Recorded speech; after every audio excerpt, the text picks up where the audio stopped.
कुछ लोगों की मानसिकता ही ऐसी थी कि सेना मतलब नेताओं को सलाम करना, हमारे लिए सेना मतलब 140 करोड़ देशवासियों की आस्था। ದಶಕಗಳಿಂದ ಸಂಸತ್ತು ಮತ್ತು ವಿವಿಧ ಸಮಿತಿಗಳಲ್ಲಿ ಸಶಸ್ತ್ರ ಪಡೆಗಳಲ್ಲಿ ಯುವಕರಿಗೆ ಹೆಚ್ಚಿನ ಅವಕಾಶ ನೀಡುವ ಅಗತ್ಯತೆಯ ಬಗ್ಗೆ ಚರ್ಚೆಗಳು ನಡೀತಾ ಇದೆ. ಭಾರತೀಯ ಸೈನಿಕರ ಸರಾಸರಿ ವಯಸ್ಸು ಜಾಗತಿಕ ಸರಾಸರಿಗಿಂತ ಹೆಚ್ಚಿರೋದು ಈಗ ಒಂದು ರೀತಿಯಲ್ಲಿ ಭಯವನ್ನು ಮೂಡಿಸ್ತಾ ಇದೆ. ಇದರ ಹೊರತಾಗಿ ಕೂಡ ಈ ನಿರ್ಣಾಯಕ ಭದ್ರತಾ ಸವಾಲನ್ನು ಎದುರಿಸುವಂತಹ ಒಂದು ಮನಸ್ಥಿತಿಯ ಕೊರತೆ ಇದೆ ಅಂತ ಪ್ರಧಾನಿ ನರೇಂದ್ರ ಮೋದಿ ಹೇಳಿದ್ದಾರೆ. ಇವತ್ತು ಕಾರ್ಗಿಲ್ ವಿಜಯ್ ದಿನದ 25ನೇ ವರ್ಷಾಚರಣೆಯ ಸಂದರ್ಭದಲ್ಲಿ ಲಡಾಖ್ನ ದ್ರಾಸ್ನಲ್ಲಿರುವಂತಹ ಕಾರ್ಗಿಲ್ ಯುದ್ಧ ಹುತಾತ್ಮರಿಗೆ ಗೌರವವನ್ನು ಸಲ್ಲಿಸಿದ ಬಳಿಕ ಮಾತನಾಡಿದಂತಹ ಪ್ರಧಾನಮಂತ್ರಿಗಳು, ದೇಶವು ಈಗ ಅಗ್ನಿಪಥ್ ಯೋಜನೆಯ ಮೂಲಕ ಈ ಸಮಸ್ಯೆಯನ್ನ ಪರಿಹರಿಸಿದೆ. ಇದು ಪಡೆಗಳನ್ನ ನಿರಂತರವಾಗಿ ಯುದ್ಧಕ್ಕೆ ಸಜ್ಜುಗೊಳಿಸುವ ಗುರಿಯನ್ನ ಹೊಂದಿದೆ. ಭಾರತೀಯ ಸೇನೆಯಲ್ಲಿ ಅಗ್ನಿಪಥ್ ಯೋಜನೆ ಒಂದು ಅಗತ್ಯದ ಸುಧಾರಣೆಯಾಗಿದೆ. ಆದರೆ ದುರಾದೃಷ್ಟವಶಾತ್ ದೇಶದ ಯುವ ಜನತೆಯನ್ನ ದಾರಿ ತಪ್ಪಿಸುವಂತಹ ಕೆಲಸವನ್ನ ಕೆಲವರು ಮಾಡ್ತಾ ಇದ್ದಾರೆ ಅಂತ ಆರೋಪಿಸಿದರು. ಏನೋ ರಾಷ್ಟ್ರೀಯ ಭದ್ರತೆಗೆ ಸಂಬಂಧಿಸಿದ ಈ ಸೂಕ್ಷ್ಮ ವಿಚಾರವನ್ನ ರಾಜಕೀಯಗೊಳಿಸಿದವರ ವಿರುದ್ಧವೂ ಪ್ರಧಾನಿ ಮೋದಿ ವಾಗ್ದಾಳಿನ ನಡೆಸಿದ್ರು. ಏನೋ ದುರಾದೃಷ್ಟವಶಾತ್ ಕೆಲವರು ಇಂತಹ ಸೂಕ್ಷ್ಮ ವಿಷಯವನ್ನ ರಾಜಕೀಯದ ವಿಷಯವನ್ನಾಗಿ ಮಾಡಿದ್ದಾರೆ. ಇದೇ ಜನರು ಸಾವಿರಾರು ಕೋಟಿ ಹಗರಣಗಳನ್ನು ನಡೆಸುವ ಮೂಲಕ ನಮ್ಮ ದೇಶದ ಸಶಸ್ತ್ರ ಪಡೆಗಳನ್ನು ದುರ್ಬಲಗೊಳಿಸಿದ್ರು. ನಮ್ಮ ವಾಯುಪಡೆಯ ಆಧುನೀಕರಣ ಮತ್ತು ತೇಜಸ್ ಯುದ್ಧ ವಿಮಾನದ ಅಭಿವೃದ್ಧಿಗೆ ಅಡ್ಡಿಪಡಿಸಿದ್ರು ಅಂತ ನರೇಂದ್ರ ಮೋದಿಯವರು ಕಿಡಿಕಾರಿದ್ದಾರೆ. ಇನ್ನು ಪೆನ್ಷನ್ ಹಣವನ್ನು ಉಳಿಸಲು ಅಗ್ನಿಪಥ್ ಯೋಜನೆಯನ್ನ ರೂಪಿಸಲಾಗಿದೆ ಎಂಬ ಪ್ರತಿಪಕ್ಷಗಳ ಹೇಳಿಕೆಯನ್ನ ಉದ್ದೇಶಿಸಿ ಮಾತನಾಡಿದಂತಹ ಪ್ರಧಾನಿ ಮೋದಿ, ಕೆಲವರು ಈ ಯೋಜನೆಯನ್ನ ಪೆನ್ಷನ್ ಹಣವನ್ನ ಉಳಿಸ್ಲಿಕ್ಕೋಸ್ಕರ ಅಥವಾ ಆ ಗುರಿಯನ್ನ ಹೊಂದಿದೆ ಹೀಗಂತ ತಪ್ಪು ಕಲ್ಪನೆಯನ್ನ ಹರಡ್ತಾ ಇದ್ದಾರೆ. ಇಂದಿನ ನೇಮಕಾತಿಗಳಿಗೆ ಅಂದ್ರೆ ಇವಾಗ ಯಾರನ್ನೆಲ್ಲ ನೇಮಕ ಮಾಡ್ಕೊಳ್ತಾರೋ 30 ವರ್ಷಗಳ ನಂತರವೇ ಪಿಂಚಣಿ ಪ್ರಶ್ನೆ ಉದ್ಭವಿಸ್ತದೆ. ನಾವು ಇದನ್ನ ಗೌರವಿಸ್ತೇವೆ. ನಮಗೆ ದೇಶದ ಭದ್ರತೆಯೇ ಮುಖ್ಯ ಹೊರತು ರಾಜಕೀಯ ಅಲ್ಲ ಅಂತ ಹೇಳಿದ್ರು. ಏನೋ ಮಿಲಿಟರಿ ಸುಧಾರಣೆ ಬಗ್ಗೆ ಪ್ರತಿಪಕ್ಷಗಳ ತಪ್ಪು ದಾರಿಗೆಳೆಯುವಂತಹ ಕೆಲಸ ಮಾಡ್ತಾ ಇರುವ ಬಗ್ಗೆ ಇಂದಿನ ಭಾಷಣದಲ್ಲಿ ಪ್ರಧಾನಿ ಮೋದಿ ಎತ್ತಿ ತೋರಿಸಿದ್ರು. ಏನು 500 ಕೋಟಿಯನ್ನ ತೋರಿಸಿ ಇದೇ ಜನ 1 ರ್ಯಾಂಕ್ 1 ಪಿಂಚಣಿ ಸುಳ್ಳು ಅಂತ ಹೇಳಿದ್ರು. ಮಾಜಿ ಸೈನಿಕರಿಗೆ 1.25 ಲಕ್ಷ ಕೋಟಿ ರೂಪಾಯಿಗೂ ಅಧಿಕ ಮೊತ್ತದ 1 ರ್ಯಾಂಕ್ 1 ಪಿಂಚಣಿ ಜಾರಿ ಮಾಡಿದ್ದು ನಮ್ಮ ಸರ್ಕಾರ ಅಧಿಕಾರಕ್ಕೆ ಬಂದ ನಂತರ. ಸ್ವಾತಂತ್ರ್ಯ ಸಿಕ್ಕಿ 70 ವರ್ಷ ಕಳೆದ ನಂತರವೂ ಹುತಾತ್ಮರಿಗೆ ಯುದ್ಧ ಸ್ಮಾರಕವನ್ನು ನಿರ್ಮಿಸಲು ಇವರಿಗೆ ಸಾಧ್ಯ ಆಗಲಿಲ್ಲ. ಗಡಿಯಲ್ಲಿ ನಮ್ಮ ಸೈನಿಕರಿಗೆ ಸಾಕಷ್ಟು ಬುಲೆಟ್ ಪ್ರೂಫ್ ಜಾಕೆಟ್ಗಳನ್ನು ಒದಗಿಸಿ ಕೊಡಲಿಲ್ಲ ಅಂತ ವಿರೋಧ ಪಕ್ಷಗಳಿಗೆ ಪ್ರಧಾನಿ ಮೋದಿ ತಿರುಗೇಟನ್ನು ಕೊಟ್ಟಿದ್ದಾರೆ. हमारी सेनाओं ने बीते वर्षों में कई साहसिक निर्णय लिए हैं. सेना द्वारा किए गए जरूरी रिफॉर्म्स का एक उदाहरण अग्निपथ स्कीम भी है. दशकों तक संसद से लेकर अनेक कमेटी तक में सेनाओं को युवा बनाने पर चर्चाएं होती रही है. भारत के सैनिकों की औसत आयु, एवरेज एज, ग्लोबल एवरेज से ज्यादा होना ये हम सबकी चिंता बढ़ाता रहा है. इसलिए ये विषय बरसों तक अनेक कमिटियों में भी उठा, लेकिन देश की सुरक्षा से जुड़ी इस चुनौती के समाधान की पहले इच्छा शक्ति नहीं दिखाई गई. शायद कुछ लोगों की मानसिकता ही ऐसी थी कि सेना मतलब नेताओं को सलाम करना, परेड करना. हमारे लिए सेना मतलब 140 करोड़ देशवासियों की आस्था. हमारे लिए सेना मतलब 140 करोड़ देशवासियों की शांति की गारंटी. हमारे लिए सेना मतलब देश की सीमाओं को सुरक्षा की गारंटी. अग्निपथ योजना के जरिए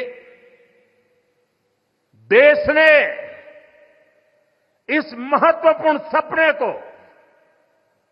एड्रेस किया है. अग्निपथ का लक्ष्य सेनाओं को युवा बनाना है।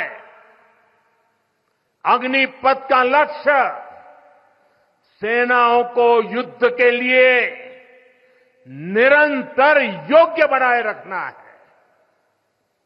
दुर्भाग्य से राष्ट्रीय सुरक्षा से जुड़े इतने संवेदनशील विषय को कुछ लोगों ने राजनीति का विषय बना दिया है।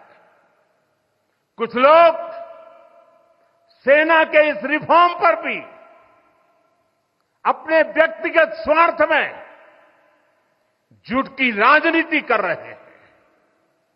ये वही लोग हैं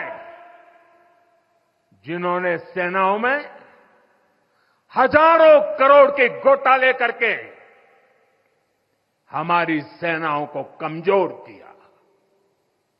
ये वही लोग हैं जो चाहते थे कि एयरफोर्स को कभी आधुनिक फाइटर जेट न मिल पाए। ये वही लोग हैं जिन्होंने तेजस फाइटर प्लेन को भी डिब्बे में बंद करने की तैयारी कर ली थी।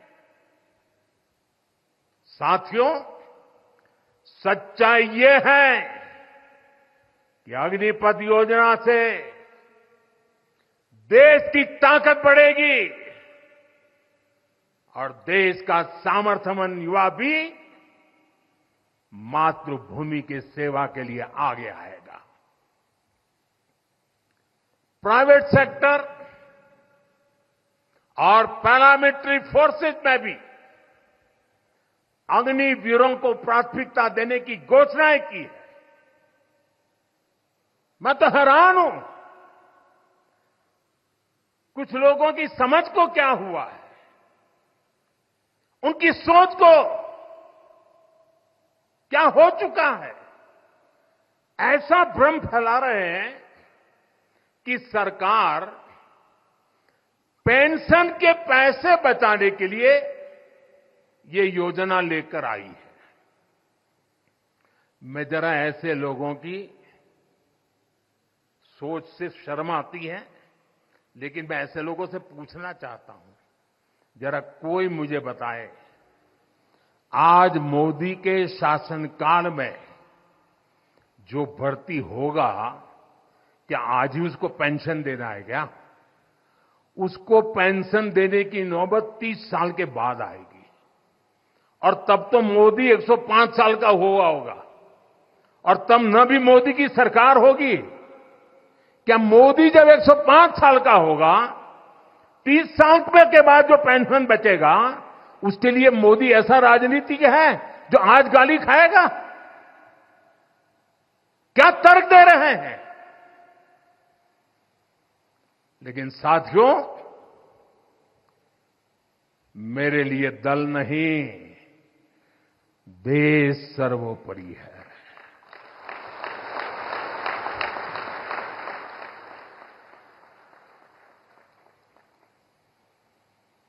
और साथियों, मैं आज गर्व से कहना चाहता हूं, सेनाओं द्वारा लिए गए इस फैसले का हमने सम्मान किया है। और जैसा मैंने पहले कहा, हम राजनीति के लिए नहीं, राष्ट्र नीति के लिए काम करते हैं। हमारे लिए राष्ट्र की सुरक्षा सर्वोपरि है। हमारे लिए 140 करोड़ की शांति ये सबसे पहले है। साथियों, जो लोग देश के युवाओं को गुमराह कर रहे हैं, उनका इतिहास साक्षी है कि उन्हें सैनिकों की कोई परवाह नहीं है। ये वही लोग हैं जिन्होंने एक मामूली रकम 500 करोड़ रुपए दिखाकर वन रैंक वन पेंशन पर झूठ बोला था। 500 करोड़। ये हमारी सरकार है जिसने वन रैंक वन पेंशन लागू किया, पूर्व सैनिकों को 1.25 करोड़ रुपए से ज्यादा दिए गए। अब कहां 500 करोड़, कहां 1.25 करोड़। इतना झूठ और देश के जवानों की आंख में धूल झोंकने का पाप। ये वही लोग हैं जिन्होंने आजादी के 7 दशक बाद भी सेना की मांग होने के बावजूद भी, देश के वीर सैनिकों के परिवारों की मांग होने के बाद भी हमारे शहीदों के लिए वॉर मेमोरियल नहीं बनाया। टालते गए, कमिटियां बनाते गए, नक्शे दिखाते गए। ये वही लोग हैं जिन्होंने सीमा पर तैनात हमारे जवानों को पर्याप्त बुलेट प्रूफ जैकेट्स भी नहीं दी थी। और साथियों, ये वही लोग हैं जो करगिल विजय दिवस को भी नजरअंदाज करते रहे।